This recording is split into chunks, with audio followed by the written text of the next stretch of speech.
Okay, Daryl, would like to invite Daryl up to come and share with us, please. First of all, I'm Daryl Brooks. I'm basically raised out of Trenton, New Jersey, moved to Philadelphia.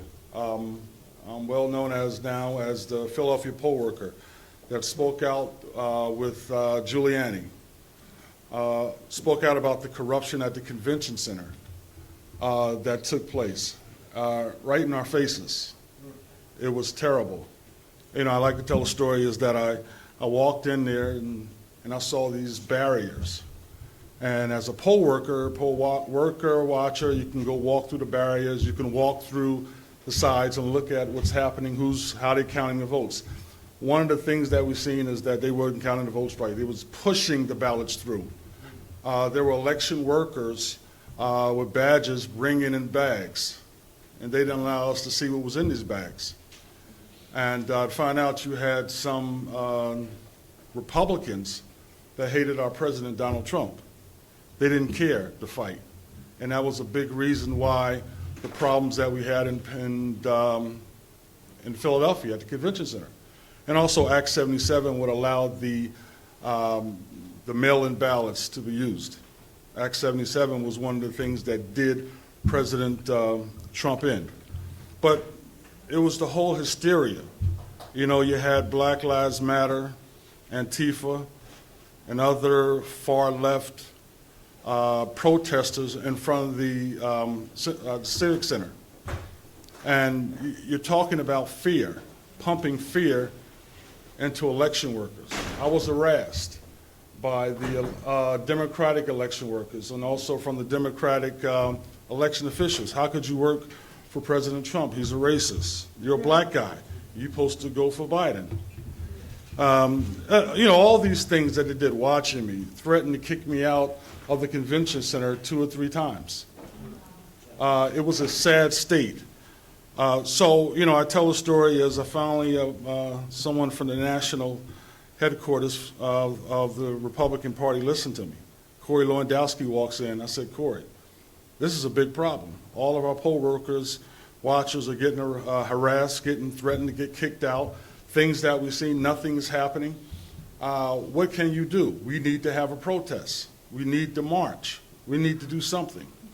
So he took my information and other ones, and next thing you know, the next morning, I think it was a Saturday, he called me in. He called me on the phone. He called some others and said, Daryl, we need you to come down to the convention center. We're going to pick you guys up. Picked me up and some other poll workers up. We went down to the Four Seasons construction site. And he said, by the way, he walked in, by the way, Giuliani's coming with us. Giuliani, like, whoa, okay, this is big time. And so, you know, we're all sitting there inside the Four Seasons construction site, and we're talking, and here comes Giuliani, comes walking in, and I'm looking at this guy. That's the guy on CNN. That's the guy on the, that's the mayor's mayor. You know, America's mayor. This is the guy I see on Fox News all the time.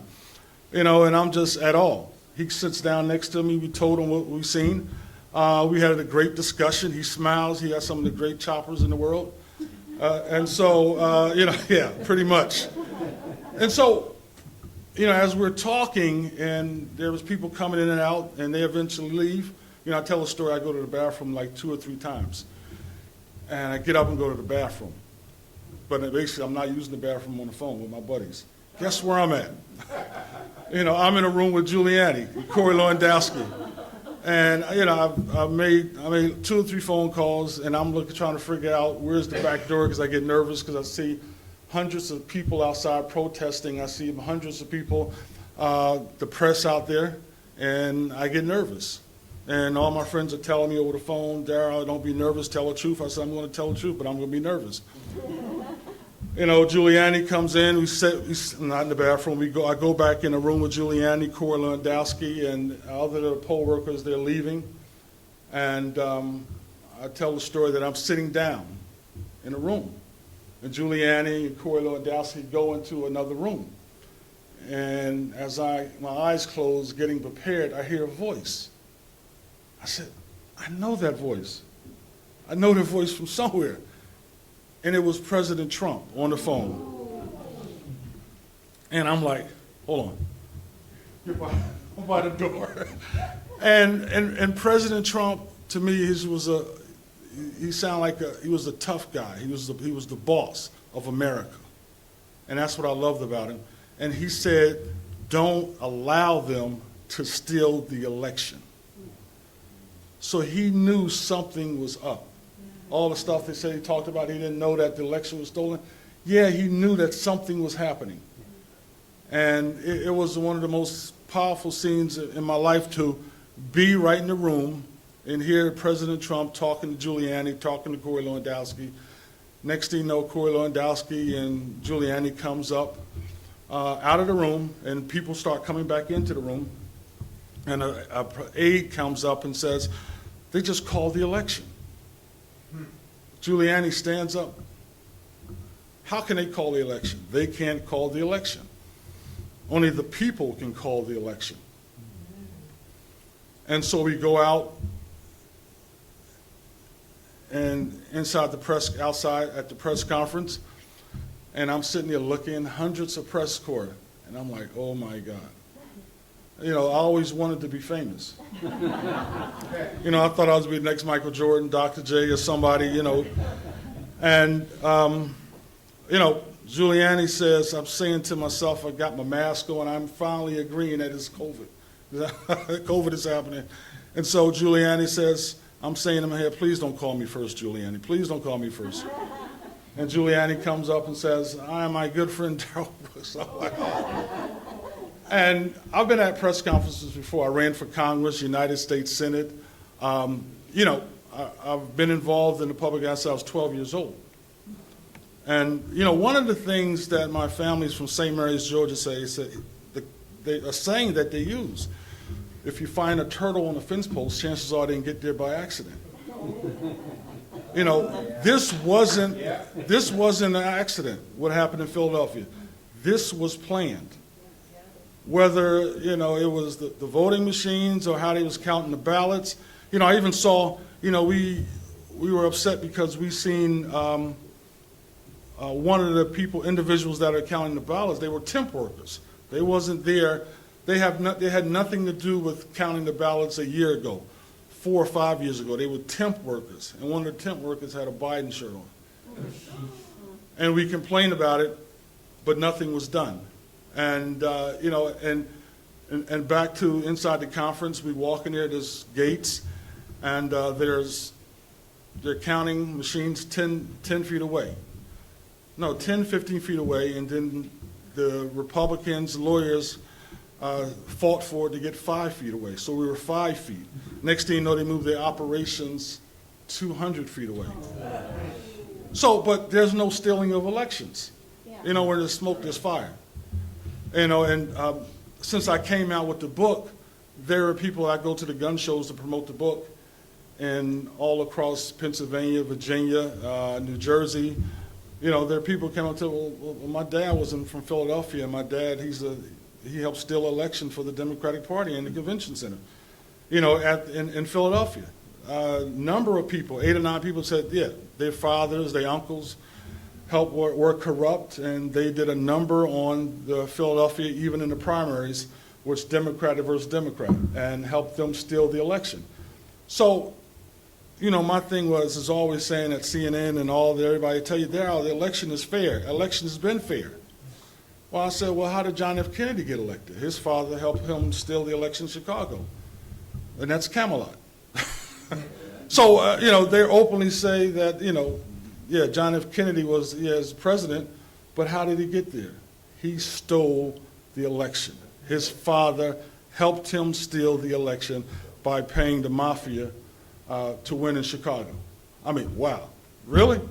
But that's Camelot. That's greatness. So my thing is, I'm a part of the Coalition for Election Integrity in Pennsylvania. We're organizing. We're having conferences. We do the phone conferences every Monday. The Zoom every Monday. We're organizing. We're speaking out. You know, I'm afraid the same thing might happen again. And the same thing happen again. The question is, what will we do as conservatives? You know, and what happens if, you know, something happens where our President Trump will win the election, and what will the left do? I mean, these are the questions we need to ask. You know, will there be riots in the street? You know, or whether we know that they stole the election, something had happened, what will we do as conservatives? They say conservative people, Second Amendment people are too nice.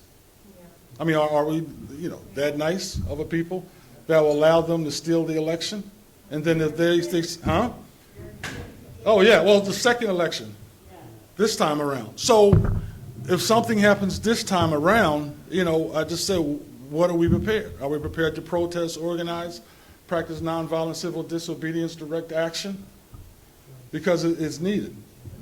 Because some of these things that are happening, you know, are horrific in our country. Where's the democracy at then? After they steal the election, this time around.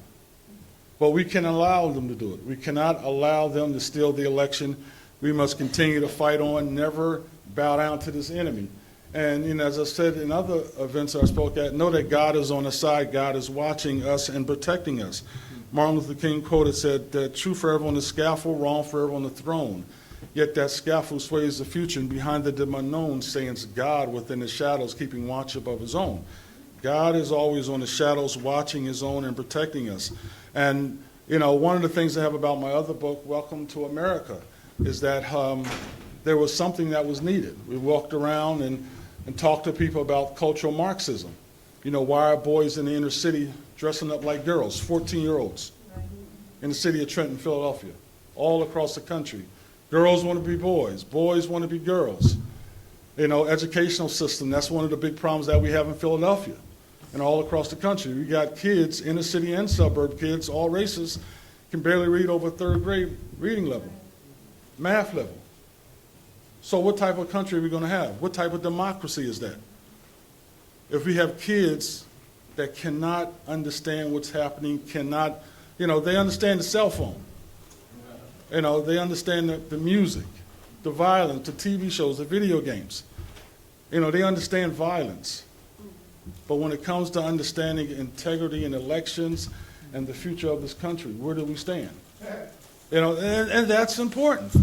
You know, it's sad. So when we wrote the book, we made sure that if you have a high school diploma, you can understand what is cultural Marxism. Most cultural Marxism books are academia. We made sure that, listen, this is not an academia book. This is something you can really grab and read, and if you graduated from the 12th grade, you can read it. You know, I think it was 4 students from the gun show. They went to the military school. What is the famous military school? VMI. Huh? VMI. No, it's not VMI. West Point. They bought the book. And I'm just so excited that me and Steve wrote a book that West Point students are reading. And, you know, and we've bought parents, African-American parents, you know, inner cities. They're buying the book because they're afraid. They don't want their sons to be girls. They don't want their girls to be boys indoctrinated. And it's happening. You know, in Washington, I remember, was it 2008? You know, I walked inside a McDonald's, and I saw all these girls in high school sitting on each other's lap. And I want, as a dad, I want to take off my belt. But I realized I couldn't do that. You know, I would be a terrorist. But it made you want to, like, okay, well, you need a nice butt whipping. And here's understand why you need a whipping. But you can't do that. But listen, it's getting people upset. People are angry. People are afraid. People don't know what the future is going to behold. You don't know what's, they say, well, leave for me. I don't know what the future holds in America 5 years from now, 4 years from now, 3 years from now. I can see with the election in 2004, in 2024, what's going to happen? What's going to happen if Trump wins and the left does lose their mind? What happens if Biden wins or somebody else wins and they steal the election? What will we do? You know, it's all these scenarios. You know, but I'm supporting President Trump. Me too. Yes. Thank you. And we need Republicans to be straight and strong. You know, as we say in the city, you know, don't be a punk. You know, and that's what we have. I'm just being honest. That's how they say it in the city. And but I like to thank you. But also, I didn't forget what I had to say. But I thank Mr. Carl Hagan for inviting me. And it's definitely been a blessing. But we need to wake up and think about the future of America. And if we have to protest, if we have to go to jail for what we believe in, we have to know that God is always with us, no matter what. God is on our side. And we may, someone may die, may get shot, may go to jail, but know that God is with us. And that's all it's all about. Thank you. God bless. Thank you very much. Okay. I mean, for me, I'm from the worst state, New Jersey. And our governor, Phil Murphy, he's been giving illegals license. You can be illegal and drive license. And a lot of the illegals who have came to this country don't really know to understand stop, go, green, red. They've been yield. And I remember I was in a car accident. And I was coming off the highway, me and a friend of mine. And the guy who was driving was illegal. And he kept coming. And I'm saying, don't you see the sign say stop? And he just kept coming, and he hit us. And they have individuals, he was parked on the side, and they had individuals, he made a phone call, they had individuals in their community who they called to help them out. And he didn't get arrested. And that was the saddest thing, like what type of country do we live in? And once again, if you're in a certain state like New Jersey, you just allow it because the people just allow it because they're not going to say anything. Most of them are Democrat. They vote Democratic all the time. So if the Democratic leader says it's okay, it's okay. And that's how it is with Phil Murphy. I remember with the LGBT trans agenda, he signed the bill. And I was one of the ones, matter of fact, started the first rally, Man Up for Christ rally, and because of that rally, people, they signed the permission slip, or what is it, not the permission slip, but a opt-out form. So parents have a right to opt out of LGBT trans education. And they didn't know anybody they did it secretly. And it was not voted on. And people allow this, especially in Democratic cities, because they're Democrats, even in Chicago. There are parents now speaking out in Chicago about the legal immigrations. Illegals coming into their country, they're coming in Chicago, they're staying at schools that were funded for the kids in the school. The money that's been pushed for the legal immigrants to get, $2,200 a month? $2,200 a month. If you're on Social Security, the average person may get, $1,400, $1,500 a month. And you got legal immigrants coming to this country get $2,200 a month. Something is seriously wrong with America. What people in Damali got $700? Welcome to America, people. Yeah, right. Until we decide to, like Martin Luther King talked about in his speech, it was 67, rising up and breaking the backbone of the power structure and placing a hand and may know my name. But he talked about this since the Johnson campaign, the Johnson administration. We may have to rise up and break the backbone of the power structure. Until we do that, they don't really respect us. They just allow it to go on, and you got Republicans who just go along to get along. And that's what's happening in America. Some of these organizations and politicians, they go along to get along. As long as they get a check and it gets some money, then it's okay. So that's the problem that we have in America. Go along to get along, Republicans and Democrats. And from your experience, do you feel the Republican National Committee, Senatorial Committee, and the Congressional Committee are doing their part, and if so, and the state party on these issues, and do you think what they're doing is effective or not? Thank you. Yeah, that's definitely a big no. I mean, they can if they want to. And the fact that then, you know, the problem, I guess, is stemmed from the 80s and 90s, where, you know, we'll do what we can with the own Republican Party. We'll now go inside the Democratic areas and try to fight for votes out of the Democratic areas. And that's a problem. And once we can do that, once the younger generation comes in, and it has to be also the younger generation that comes up and pushes the Republican Party. I mean, just like in the 60s, the leftists came in and said, all right, we're going to push you to the far left. We have to do that to the right, the conservatives. And until we do that, we'll still have the same type of problems that we have. I'm sorry, Lee, go ahead. I have a very short question, but do you think lack of term limits is one of the things that allows all this to happen? Oh, term limits, I believe, fixes the problem, and we need individuals like yourself to go out and challenge it, make it happen. I mean, anything could happen. You know, if once I think God is on the side, everything it's possible. You know, and we have to continuously fight and organize, and especially get young people with that young energy that can make some moves. Before we go, I'll be on HBO. They came to see me a couple of weeks ago about the 2020 election and on the book. So check me out, HBO, next year. Good. 1, 2, 3. 1, 2, 3.